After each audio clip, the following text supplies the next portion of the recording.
พิธีแสดงมุทิตาจิตฉลองปริยัติศาสตร์ดุษฎีบัณฑิตพระครู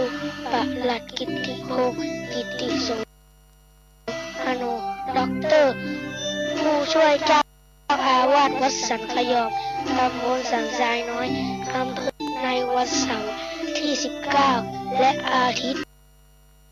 ที่20สิงหาคม2566เชิญร่วมมุทิตาจิตรับเป็นเจ้าภาพสังฆทานชุดละรับเป็นเจ้าภาพโรงทานติดต่อที่0962629694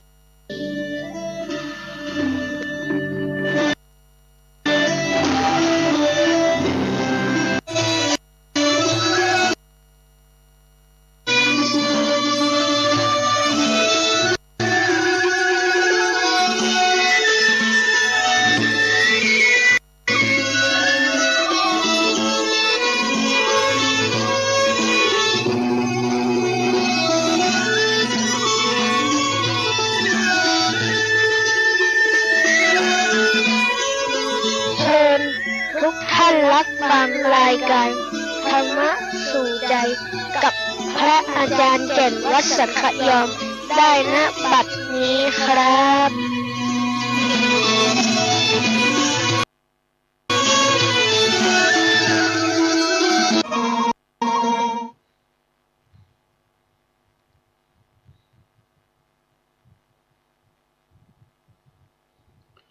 ธรรมะสู่ใจ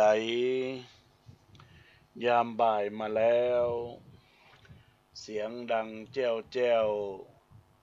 มาแล้วเสียงธรรมธรรมะสาระเรื่องเก่าเรื่องหลังเตสะนานังน้ำธรรมพระเจ้าตำนานโบราณนมนานเจ้าเอามาก้อนไกใจความสัพเพเหระสิ่งใดละหลวม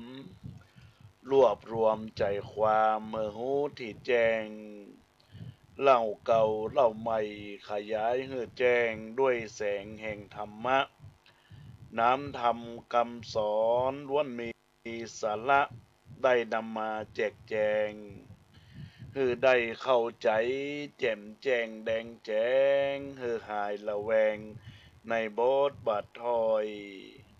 หู้แล้วหู้แถมเอาจนเป่งป้อยบ่ฮือได้มอยดังพร้อยคือตั้งใจฟังป้อนานป้อน้อยแปลงใจหวานดังตาลอ้อยคอยฟังสาระธรรมะย่อมบ่ล้าหลังขอเชิญชวนฟังทุกคนเนิดเจ้าทุกคนเนิดเจ้ากราบนมัสการถวายความเคารพต่อหลวงพ่อพระครูสมุวิจุวัฒน์วรกิจโจท่านผู้อำนวยการขึ้นวิทยุเพื่อการศึกษาพระพุทธศาสนาและวัฒนธรรม 4.50 วัดฝ่ายหินท่านเจ้าวาดวัดฝ่ายหินที่เคารพอย่างสูงเจริญพรเจริญธรรมอุบาสกอุบาสิกาทายกทายิกาศรัทธานาบุญทั้งหลายทุกท่านทุกคนในวาระโอกาสบัดนี้อาตมาภาพ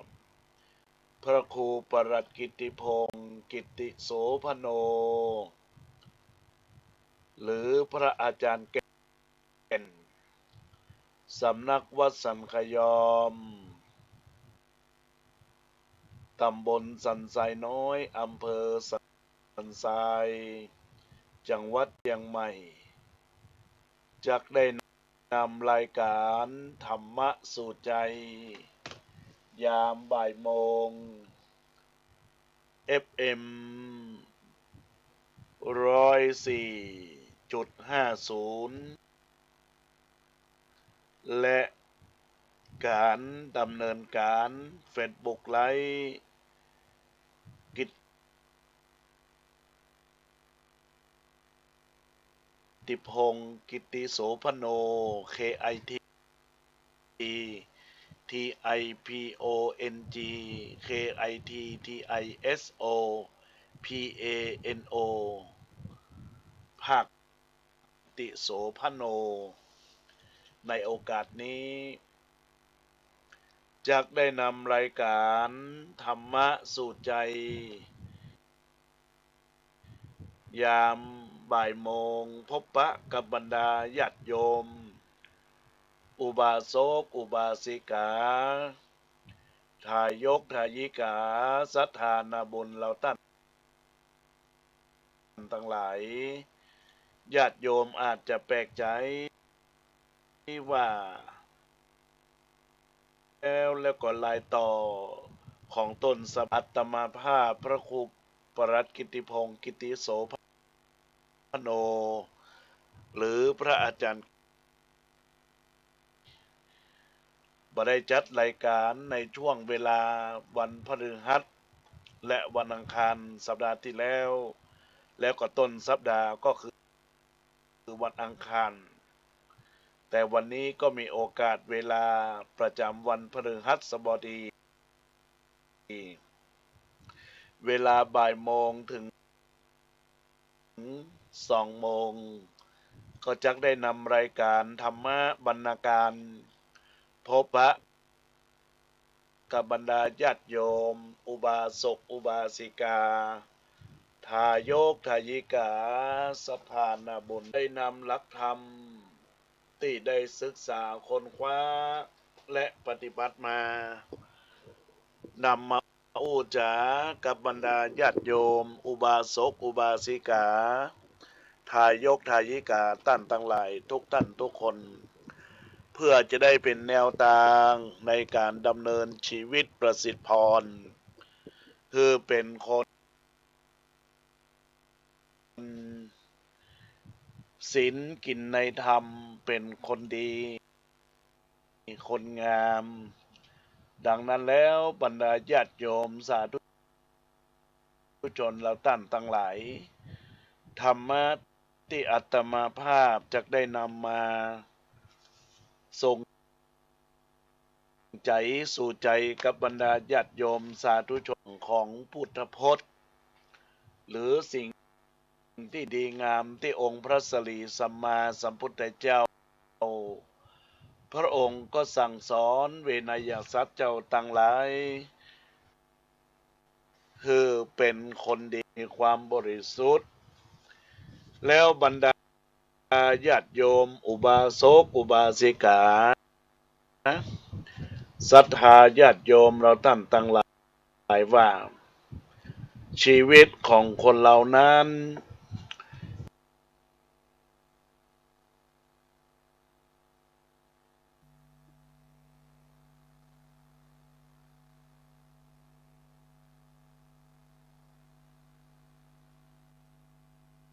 พระสัมมาสัมพุทธเจ้าที่กล่าวว่าอโรคยาปรมาลาภาความไม่มีโลกเป็นลาภอันประเสริฐความไม่มีโรคก็คือโรคภัยไข้เจ็บ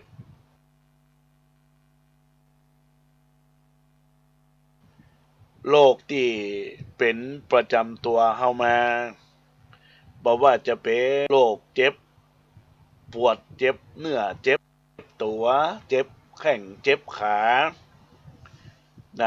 โรคที่มาตัวก็จะมีทีหลังก็คือโรคเบาหวาน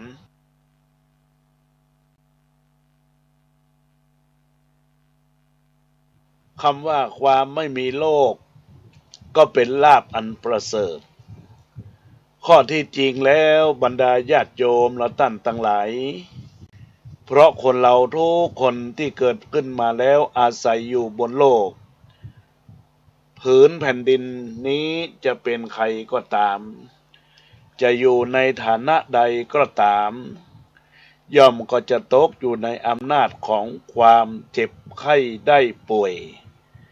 ด้วยกันทุกคนทุกท่านนอกจากว่าใครจะมาเป็นมากเป็นน้อยหรือเป็นบ่อยบ่อยต่ออันเองบางท่านบางคนก็ถึงว่าเป็นผู้มียศถาบรรดาศักดิ์สูงมีสติปัญญาเฉียบแหลมมีฐานะดีเกิดอยู่บนกองเงินกองทองก็ต้องตกอยู่ในสภาพเช่นนี้บ่มีการเปลี่ยนแปลงญาติโยมตั้งหลายเฮาลองคิดย้อนไปว่าเมื่อ30 ปี30 ปีก่อนโน้น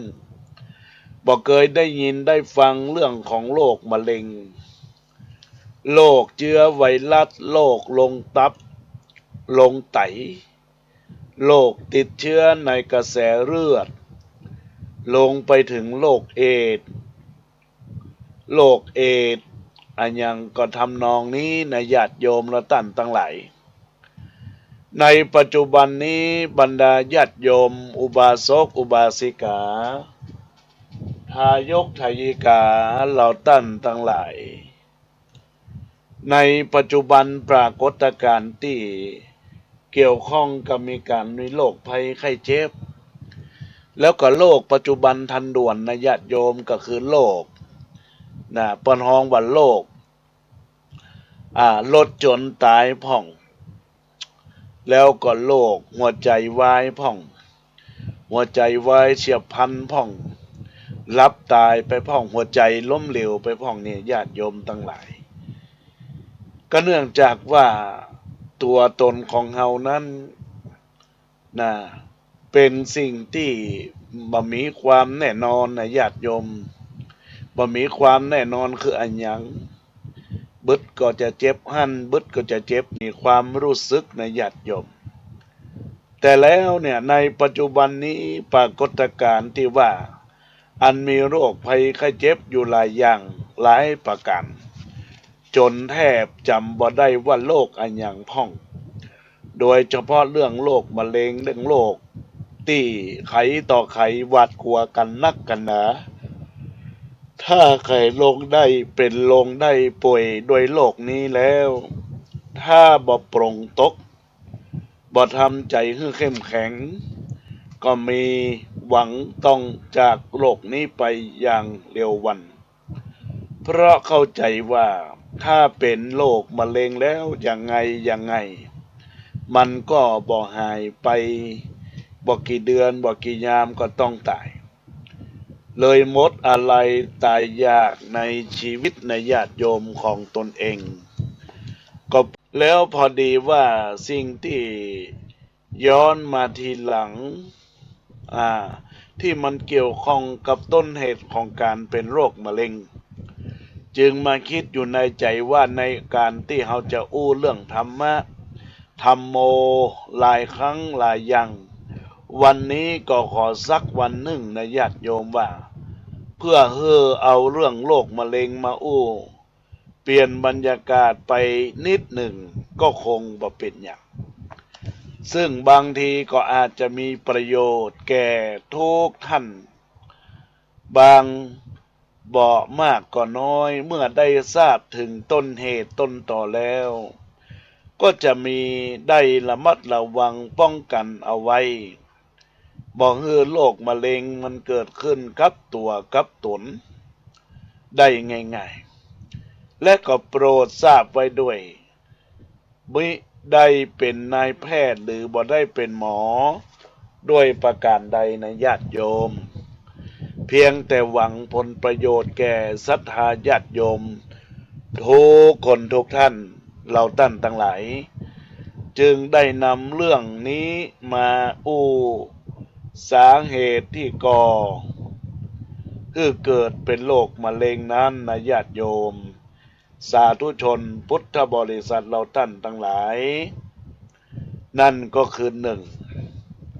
สูบบุหรี่กัญชาเฮโรอีนยาม้ายาเสพติดนะมอร์ฟีนฟินที่มีโอกาสเป็นได้อยู่ 30% เรื่องของโรคมะเร็งในญาติโยมประการที่สองก็คือการดื่มของมึนเมาเป็นต้นว่ามีสุราเป็นต้นก็ 3%อาหารมีโอกาสเป็นได้ 35%สารผสมอาหารก็มีโอกาสเป็นได้ 1%พฤติกรรมทางเพศสัมพันธ์เราก็เป็นได้ทั้ง 7%อาชีพมีโอกาสเป็นได้ 4%มลภาวะเป็นพิษนะญาติโยมภาวะมันเป็นพิษนั้นก็มีโอกาสได้อยู่ 2%สารพิษจากอุตสาหกรรมก็ถือว่าเป็น 1% นะญาติโยมแล้วก็อยู่ที่ภูมิประเทศอยู่ 3%การติดเชื้อก็ 10% บ่ทราบสาเหตุก็อีก 3% จากการวิจัยของคอนเกรสในญาติโยมประเทศสหรัฐอเมริกาได้มีสิ่งที่พบว่าอาหารและการสูบบุหรี่เป็นสาเหตุสำคัญที่สุดที่ทำให้เกิดเป็นมะเร็งเฉพาะการสูบบุหรี่กัญชาเฮโรอีนมอร์ฟีนและฟินนั้นรวมทั้งการดมกาวทินเนอร์พบว่าเป็นสาเหตุของการเกิดมะเร็ง30%และสำหรับมะเร็งที่ปอดแล้วเป็นมะเร็งที่พบบ่อยที่สุดทั้งในเพศชายและเพศหญิงในสหรัฐอเมริกาได้มีการศึกษาค้นคว้าก่อนหน้านี้ว่า95%ของมะเร็งที่เป็นโรคปอดจากการสูบบุหรี่ก็ดีกัญชาเฮโรอีนแล้วก็มอร์ฟีนฟินดมกาวทินเนอร์เพราะฉะนั้นในขณะนี้ประเทศสหรัฐอเมริกาในญาติโยมจึงมีการรณรงค์ให้คนทุกคนทั้งหลายงดจากการสูบบุหรี่ตลอดการมีกัญชายาเสพติดเหล่านั้นเป็นการใหญ่เพื่อลดสภาวะอัตราการเป็นโรคมะเร็งสำหรับโรคหัวใจนั้นสิ่งที่กล่าวมานี้อันมีบุหรี่เป็นต้นก็เป็นสาเหตุอันสำคัญเช่นเดียวกันก็คือประมาณ1/4ของคนที่เป็นโรคหัวใจมีสาเหตุมาจากการสูบบุหรี่และสิ่งเสพติดก็เป็นข้อสังเกตได้ว่าสิ่งเสพติดและอาหารเป็นสาเหตุใหญ่ของมะเร็งสำหรับเรื่องบุหรี่สิ่งที่เสพติดก็พอรู้กันและเรื่องอาหารเป็นต้นเหตุโรคมะเร็งสูงถึง 35% นั้นก็เป็นเรื่องที่น่าสนใจและก็น่าคิด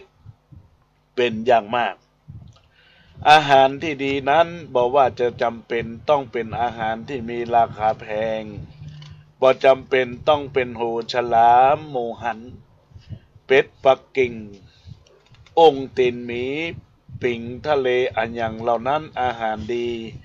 เราก็จะควรหมายถึงอาหารที่มีการรับประทานแล้วก็มีคุณประโยชน์ต่อสุขภาพร่างกายมีคุณค่าแก่การดำรงอยู่เป็นสุขและบอกควรเป็นอาหารที่ผลึกพิลั่นผิดจากธรรมชาติของมนุษย์ที่ควรจะกินกันง่ายๆก็ควรกินพืชผักธัญญาหารในคือมากกว่าเนื้อสัตว์นะญาติโยมมากกว่าเนื้อสัตว์ควรเว้นอาหารที่ย่อยยากอาหารที่มีแอลกอฮอล์อาหารที่ผ่านการแปรสภาพจนเหลือแต่กาก และมีสารเคมีเจือปนเรื่องอาหารนี้ต้องสนใจให้มากเพราะเราบ่รู้ว่าอาหารแต่ละชนิดที่เรารับประทานเข้าไปนั้นมันมีอะหยังเจือปนอยู่พ่อง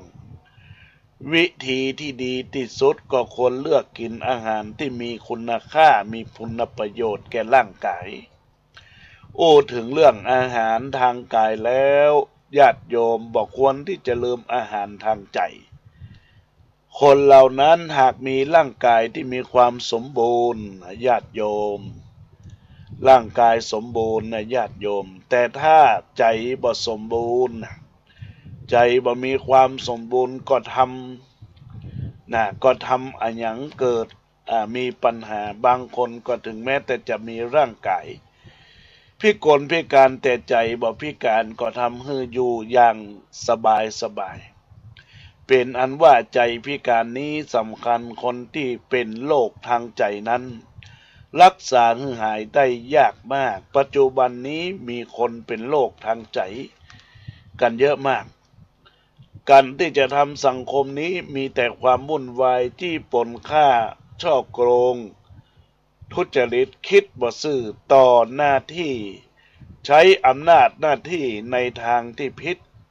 ข่มเหงคะแนงร้ายเบียดเบียนเพื่อนมนุษย์ด้วยกันมีหลายๆอย่างทั้งนี้ก็เนื่องมาจากใจของเขาเต็มไปด้วยโลกเพื่อให้ใจเป็นสุขเป็นปกติบ่มีโลกบ่มีทุกข์เราต้องทำใจของเราให้ห่างจากสิ่งบดีตั้งหลายตั้งปวง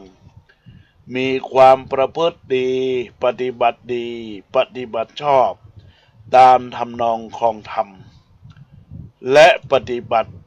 ตนให้ถูกต้องตามกฎระเบียบของสังคมที่มีไว้อย่าลุแก่อำนาจอย่าฉลาดโกงกินอย่าลิ้นตบัดอย่ามีประวัติที่ชั่วอย่ามั่วอบายมุขอย่าสร้างทุกข์ให้ผู้ใดอย่าไฟขายตัวขายชาติอย่าขาดคุณธรรมแล้วจะเป็นญาติโยมที่มีความสุขใจเมื่อมีความสุขใจกายก็พลอยเป็นสุขไปตัว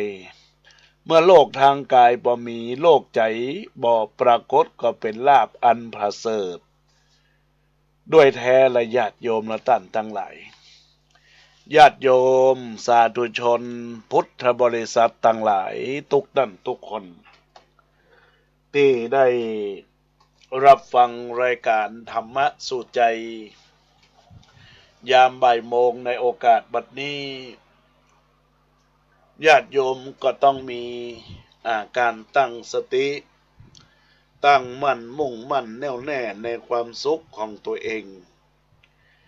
ในลักษณะของความเป็นอยู่เป็นไปของชีวิตของคนเหล่านั้นญาติโยมและท่านทั้งหลายเราจะต้องมีการที่เรียกว่าในความสุขตัวตนของเราและท่านทั้งหลายที่จะบังเกิดตัวตนของเฮาให้มีความสุขอกสุขใจนี่ก็ต้องให้ทำใจสบายนะ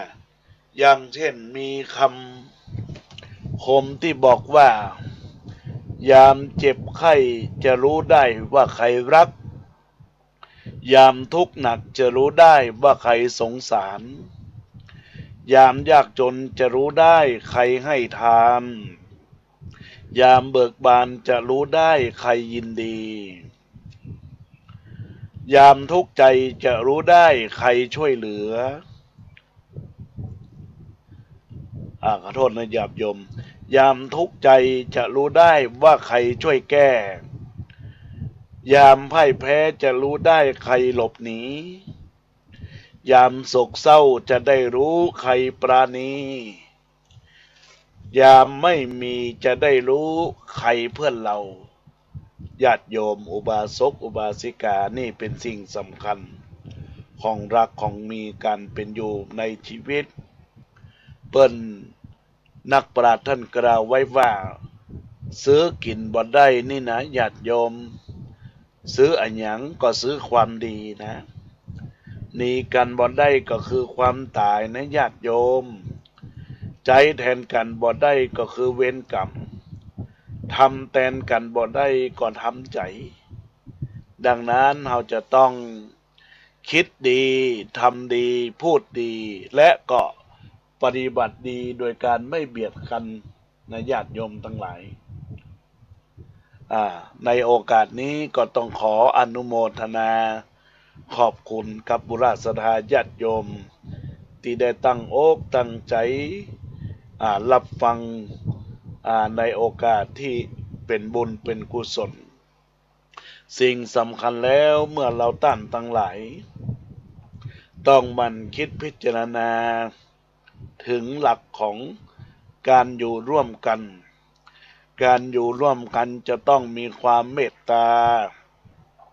ซึ่งกันและกันแล้วก็ต้องให้ความเอาอกเอาใจซึ่งกันและกันนี่เป็นสิ่งสำคัญของชีวิตนะแล้วก็สิ่งสำคัญของชีวิตแล้วญาติโยมและท่านทั้งหลายเปิ้นบอกว่าลืมคุณคนที่เคยช่วยเหลือก็สิ้นศักดิ์ลืมคนรักที่เคยร่วมสร้างก็ไร้ค่าก็สิ้นค่าลืมคุณครูที่เคยสั่งสอนก็สิ้นราคาลืมพ่อแม่ที่เคยเลี้ยงมาก็สิ้นดีนะญาติโยมเพราะฉะนั้นในโอกาสนี้ก็ขอให้บรรดาญาติโยมได้ตั้งอกตั้งใจมุ่งมั่นหลักแห่งการกระทำคุณงามความดีที่ได้อู้ได้จ่ากับมูลศรัทธาญาติโยมและท่านทั้งหลายไปเป็นแนวทางหลักแห่งการประพฤติปฏิบัติข้างการสร้างสรรค์คุณงามความดีของเราท่านทั้งหลายมันก็จะเกิดผลกับตัวตนของเราเปิ้นบอกว่าตายอันตรายก็อุบัติเหตุตายบ่มีสาเหตุก็ตายหลายตายตายเวยล้ำไปก็ตายก่อนตายในท้องตายท้องกลมตายหน้าชื่นชมตายในหน้าที่ตายสบายดีตายอย่างสงบตายอย่างสลดตายโหงตายนอนในโลงก็ตายปกติตายดำคิริตายเรียกว่าตายไฟไหม้เนาะญาติโยมตายไปไหนบ่ได้ก็ตายคำตี้ตายสุภาพสตรีตายใจตายจำอันยังบ่ได้ก็ตายลืมตายบ่ฟื้นก็ตายแต้ๆตายจริงตายบ่แน่ก็ตายฟื้นตายอายุยืนก็ตายแก่ตายเฒ่าตายขี้เหล้าตายลงแดงตายแปลงๆก็ตายแล้วมีประกันชีวิตตายที่หินหิดก็ตายโรคเป็นโรคเอดส์นะเดี๋ยวนี้บอกให้มีนะญาติโยมและท่านทั้งหลายตายที่วิเศษตายแล้วได้พระราชทานเพลิงศพไอ้ไข่ก็บ่ใครไทยนะญาติโยมเพราะบ่อยากตายแต่เราจะต้องตายแต่คนที่ได้รับการพระราชทานเพลิงศพนั้นเป็นผู้ที่มีคุณงามความดีเป็นพิเศษเป็นวิเศษนะญาติโยมตายที่เจริญก็ตายแล้วชื่อและความดีก็ยังอยู่เหมือนครูบาเจ้าสลีศรีวิจัยนักบุญแห่งล้านนาไทยนะญาติโยมที่มีความมุ่งมั่นตั้งใจน้อมนำศรัทธาญาติโยมผู้มีศีลมีธรรมได้มาประพฤติปฏิบัติในญาติโยมนะหลักแห่งการสร้างกุศลคุณงามความดีญาติโยมทั้งหลายเฮาตะอู้เรื่องของความตายแต่ละอย่างไปแล้วอาตมาภาพก็จะเพิ่มเติมเกี่ยวข้องกับเรื่องของกินนะกินอะไรอย่างตลอดญาติโยมและท่านทั้งหลายเปิ้นบอกว่ากินที่ได้บุญก็กินเจกินที่เซกินเหล้ากินแล้วเมาก็กินเบียร์กินแล้วนอนเหี้ยก็กินสุนกันกินเป็นบาปเป็นกรรมกินได้โต๊ะกินที่ผิวขาวโจโลผิวแต้กินอกกินใจ กินเพื่อสุขภาพอนามัยกินน้ำกินลำก็กินข้าวกินกับเหล้าก็กินกับแก้มกินโดนแจ้งกินงบประมาณกินที่ควรระมัดระวังนะก็กินลักกินซ่อนกินบ่ได้ดินก็กินลับวงกินที่งกินสองต่อได้อย่างใดกินใสกินในที่แจ้งกินแบ่งกินในห้างกินห่างก็กินเป็นเตื้อกินบ่เหลือกินแบ่งกินรวบรัฐบาลกินนานๆกินกำน้อยกินบ่อยๆก็กินหม้อกินบ่ปอ กินง่าวเนื้อญาติโยมทั้งหลายก็เลือกเอาเนื้อกินอันใดดีจะได้มีประโยชน์ในชีวิตของคนเราในตั้นทั้งหลายที่อาตมาภาพได้นำหลักธรรมเกี่ยวข้องกับชีวิตว่าอโลคยาปรมาลาภาความไม่มีโลกเป็นลาภอันประเสริฐความไม่มีโลกเป็นลาภอันประเสริฐอันนี้ก็ได้นำมาอุจาพบปะกับบรรดาญาติโยมสาธุชนพุทธบริษัทเราท่านทั้งหลายญาติโยมสาธุชนทั้งหลายอาตมาภาพก็จะได้ประชาสัมพันธ์กับงานบุญงานกุศลที่จะได้บังเกิดในเดือนสิงหาคมตรงกับวันเสาร์ที่19 2566แล้วก็วันที่20สิงหาคมพุทธศักราช2566ในโอกาสบัดนี้ในโอกาสที่ทางคณะสงฆ์คณะศรัทธาญาติโยมสาธุชนผู้อุปถัมภ์วัดวาศาสนาแห่งวัดสันขยอมวิหารอุโบสถไม้สักทองทรงล้านนาตำบลสันทรายน้อยอำเภอสันทรายจังหวัดเชียงใหม่จะได้มีการจัดงานแสดงมุทิตาจิตแสดงความยินดีกับอัตมาภาพพระครูปรัตน์กิติพงศ์กิติโสพโนในฐานะที่ได้ศึกษาในระดับปริญญาเอกแล้วก็ได้ทำการจบในหลักสูตรพุทธศาสตร์ดุษฎีบัณฑิตสาขาวิชาพระพุทธศาสนาแล้วก็จะได้มีการแสดงมุทิตาจิตในวันที่19และวันที่20สิงหาคม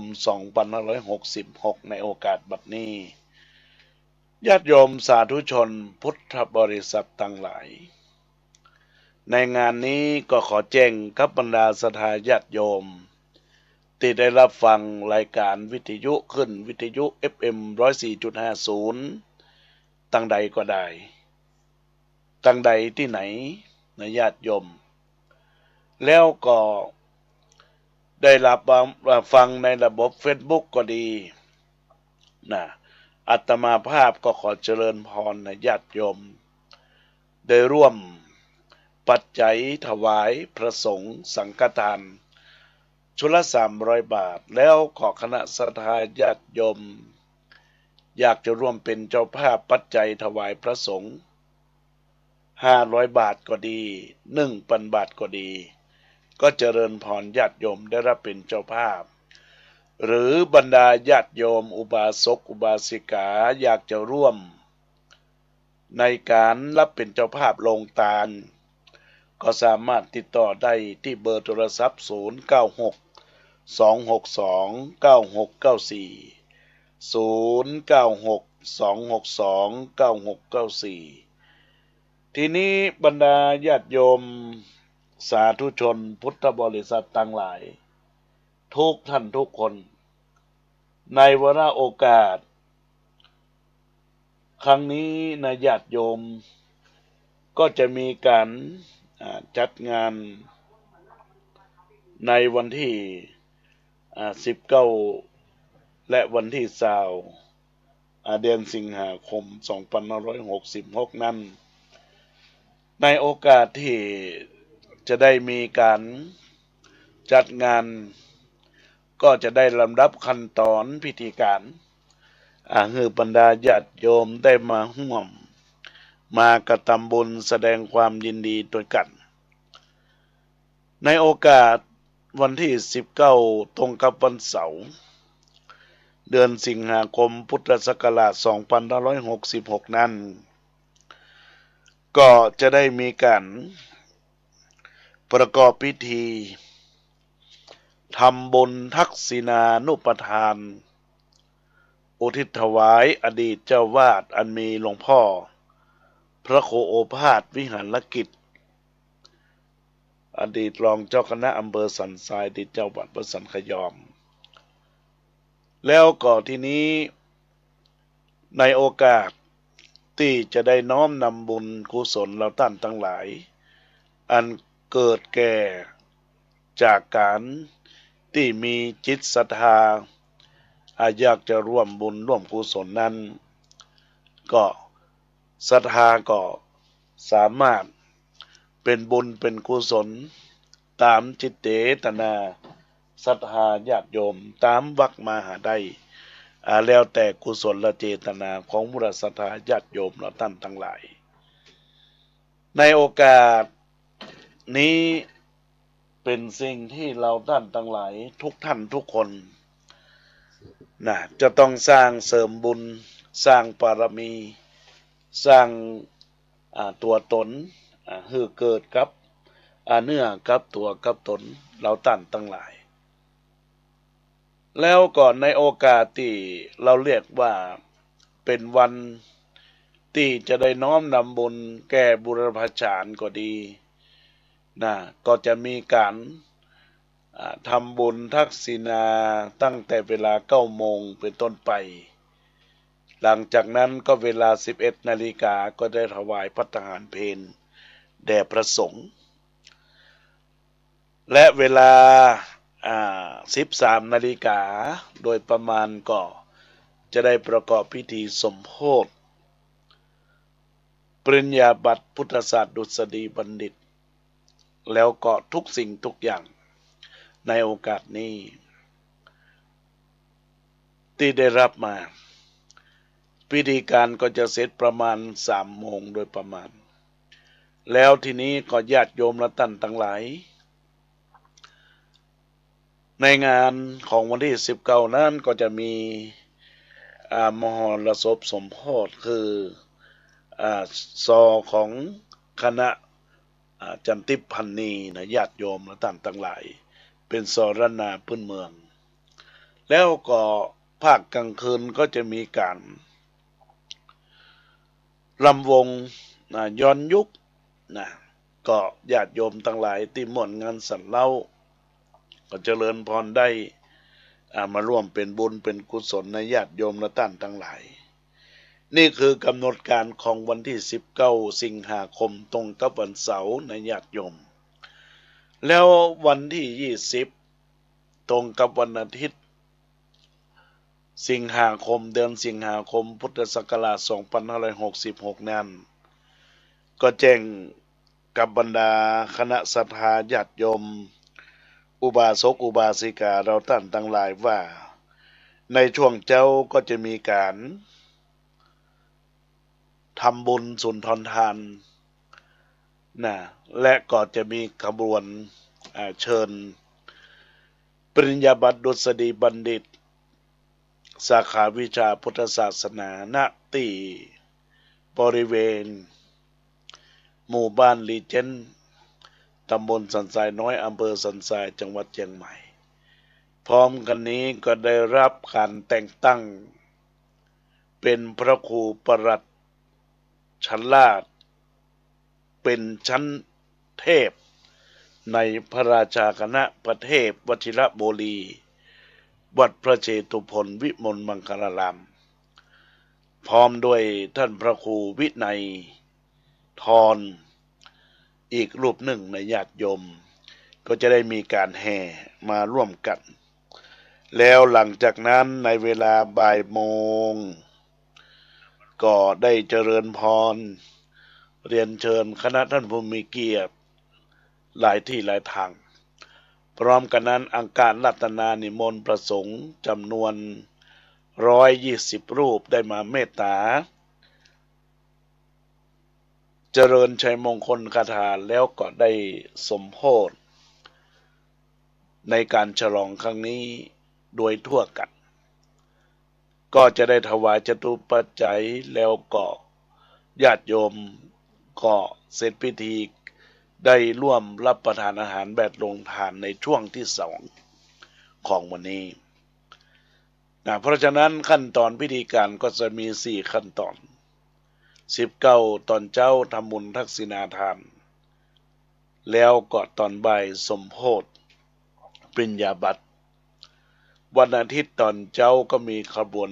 เชิญปริญญาบัตรแล้วตอนบ่ายก็จะเป็นพิธีสมโภชตามลำดับไปดังนั้นญาติโยมที่ได้รับฟังรายการธรรมะสารธรรมจากอาตมาภาพอยากจะร่วมเป็นเจ้าภาพสิ่งที่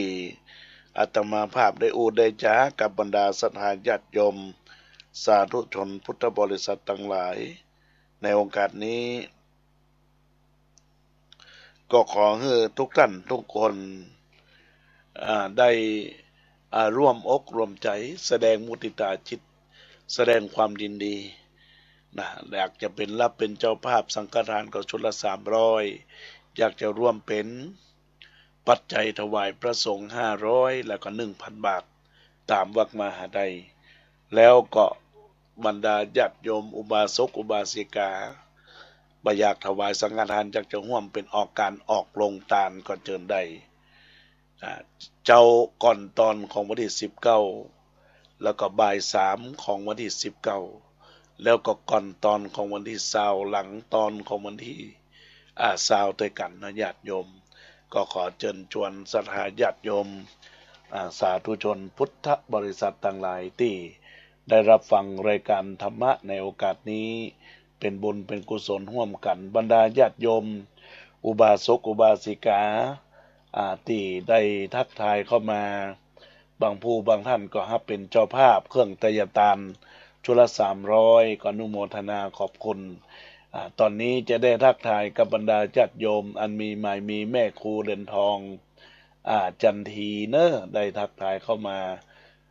ในเกาะระบบ Messenger แม่อัมพรกันทมีป้อนานอินสมทะปินเตปินได้ร่วมเป็นเจ้าภาพสังฆทาน1ชุด 2,000 บาทแล้วก็ป้อบุญทาหลวงตาอินตะปัญญาอยู่จังหวัดสระแก้วฟังเสียงชัดเจนครับ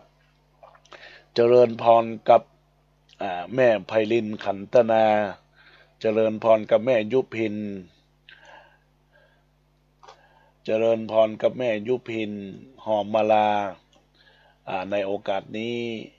เจริญพรกับคุณโยมกิรดาพฤกษาเลิศหรือว่าคุณโยมกฤษณาพิงขยังกุลรับเป็นเจ้าภาพสังฆทาน1ชุด 2,000 บาทแล้วก็มีโยมแม่วาสนากันทวีได้ทักทายเข้ามาในโอกาสนี้คุณโยมบุญเฉลียวศรีบุญเรืองเจริญพรกับคุณโยมอ้อมณวพรเจริญพรคุณโยมจันเพ็ญคำโพธาเจริญพรกับคุณโยมดรุณีอุทธลาเจริญพรกับคุณโยมมาลีณพิกุลเจริญพรกับคุณโยมแม่จันจรัสแจ่มกระจ่างในโอกาสนี้เพิ่นบอกว่ารักษาตัวอยู่ในโอกาสนี้ฟักฟื้นแม่ให้ไปทำการผ่าตัดหรือว่าอย่างสักอย่างหน่อยเนาะก็ขอให้กำลังใจกับคุณโยมแม่จันจรัสแจ่มกระจ่างมาณโอกาสนี้เจริญพรกับคุณโยมขั้นหนึ่งคำฟูเจริญพรกับคุณโยมนานชากาแฟเจริญพรกับคุณโยมลุงอ้วนหรือว่าอาจารย์ลุง เจริญพรกับคุณโยมนิยมคันธรสเจริญพรกับคุณโยมจันแม่จันเพ็ญเจริญพรกับคุณโยมดารุณีอุทราเจริญพรกับคุณโยมน้าน้องคนเดิมเปิ้นก็ได้ร่วมบุญรับเป็นเจ้าภาพสุดสังฆทาน1 ชุดในโอกาสนี้จตุปัจจัย300 บาทได้โอนเข้ามาร่วมบุญร่วมกุศลในคราวครั้งนี้เนาะในโอกาสได้ทักทายเข้ามาเป็นบุญเป็นกุศลโอกาสนี้โดยแล้วก็ร่วมบุญมา300 บาทอนุโมทนาขอบคุณกับแม่น้าน้องคนเดิมเนอะเจริญพรกับคุณโยมวาสนากันทวีได้ทักทายเข้ามาแล้วก็มีบรรดาญาติโยมอุบาสกอุบาสิกาทายกทายิกาศรัทธานาบุญท่านทั้งหลายที่กำลังรับฟังอยู่ในขณะที่ได้ทักทายมาในกล่องเมสเซนเจอร์ก็เจริญพรกับคุณโยมสุนีสุภาษีเจริญพรกับแม่วาสนากันทวีอีกครั้งหนึ่งเจริญพรกับอัมภัยวีรศะเจริญพรกับผอ.บ้านโป่งเรือโบราณตำบลแม่แฝกเจริญพรกับคุณท่านนายกสวัสดิ์โกชุมเจริญพรกับคุณโยมตาฮักจากประสางละปุนแล้วก็หมายมีมูลศรัทธาญาติโยมคนเฒ่าบ้านบวกกลางรับฟังอยู่แม่สุพินชัยจินทาบอกว่าปิกจากการตามเตียมกับท่านตุปิไก่เนาะมาปิกมาตะคืนเดินทางโดยสวัสดิภาพแล้วคุณโยมนาชากาแฟก็รับเป็นเจ้าภาพชุดสังฆทานในโอกาสนี้1 ชุด300 บาทเนาะอนุโมทนาขอบคุณกับญาติโยมหมายมีแม่ไก่แม่ครูไก่สุรพีคำหนอแก้วทักทายเข้ามาแล้วก็มีคุณโยมแม่น้อยจากสลากลางได้รับฟังเข้ามาทักทายเข้ามาแม่ครูเหรียญทองจันทีแม่นวลนิดชวชาติได้ทักทายเข้ามาตอนนี้ก็จะเปิดสายหน้าไมค์กับบรรดาศรัทธาญาติโยมยื่นกำลังอกยกกำลังใจจะไปว่ากันเนญาติโยมก็คือทุกคนทุกท่านได้รับบุญกุศลร่วมอกร่วมใจกันและกันเพื่อสร้างสรรค์กุศลคุณงามความดี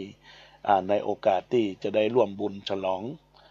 ปริญญาบัตรในโอกาสนี้ก็เจริญพรทุกคนทุกท่านที่ได้มาร่วมรับเป็นเจ้าภาพก็ดีอย่างก็ดีก็ขอเจริญพรกับทุกคนทุกท่านที่ได้ตั้งอกตั้งใจรับฟังอยู่ในขณะนี้ก็ขอเจริญพรทุกท่านได้โทรศัพท์เข้ามาทักทายเข้ามายื่นกำลังอกยกกำลังใจท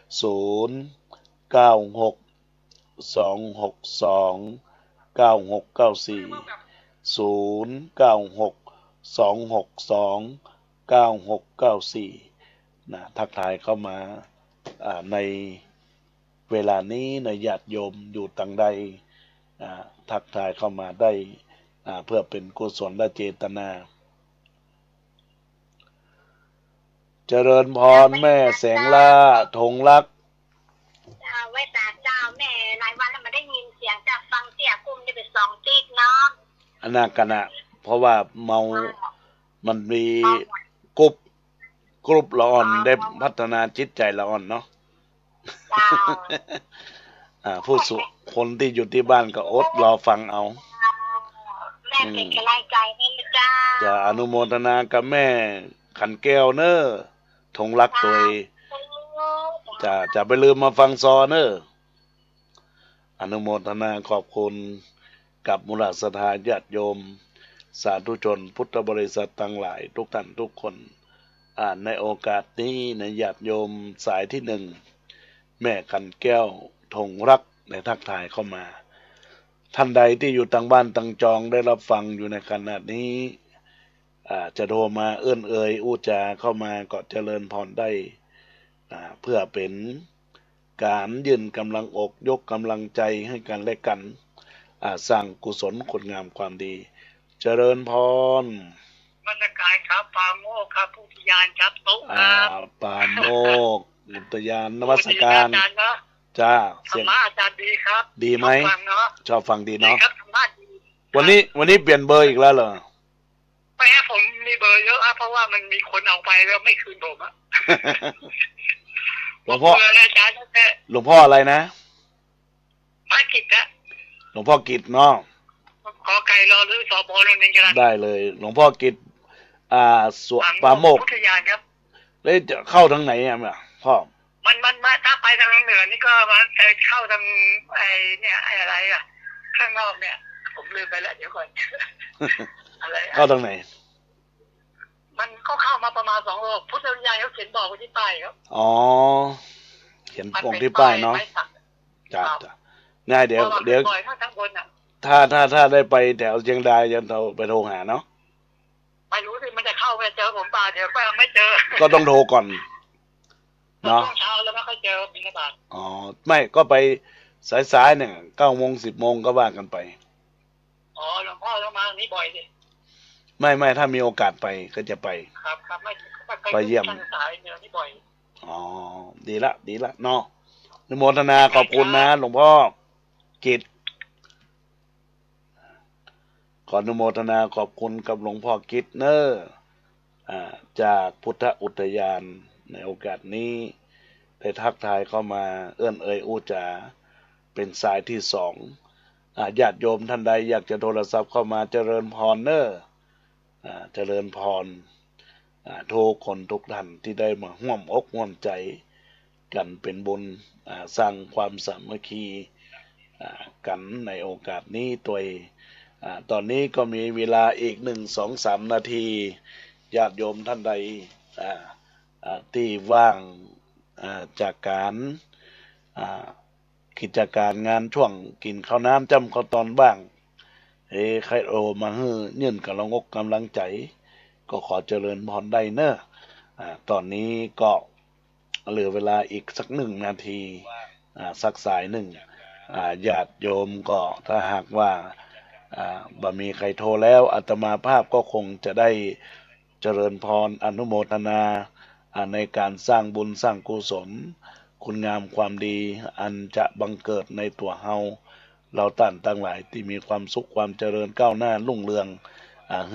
มีความสุขกายสบายใจเนอะญาติโยมทั้งหลายตอนนี้ก็จะได้ขอลารายการให้ก่อนของท่านทั้งหลายมีอายุวันนะสุขะพละธนสารสมบัติคุณสารสวัสดิ์ทุกท่านทุกคนด้วยเทินเจริญพร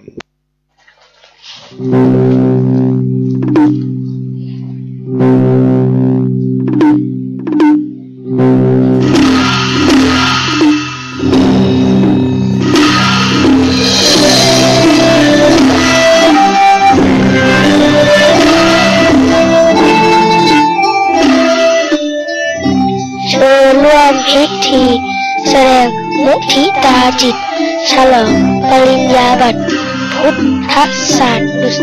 ษฎีบัณฑิตพระครูปลัดกิติพงศ์กิติโสภโนด็อกเตอร์ผู้ช่วยเจ้าอาวาสวัดสันขยอมตำบลสันทรายน้อยอำเภอสันทรายจังหวัดเชียงใหม่ในวันเสาร์ที่19และอาทิตย์ที่20 สิงหาคม 2566 เชิญ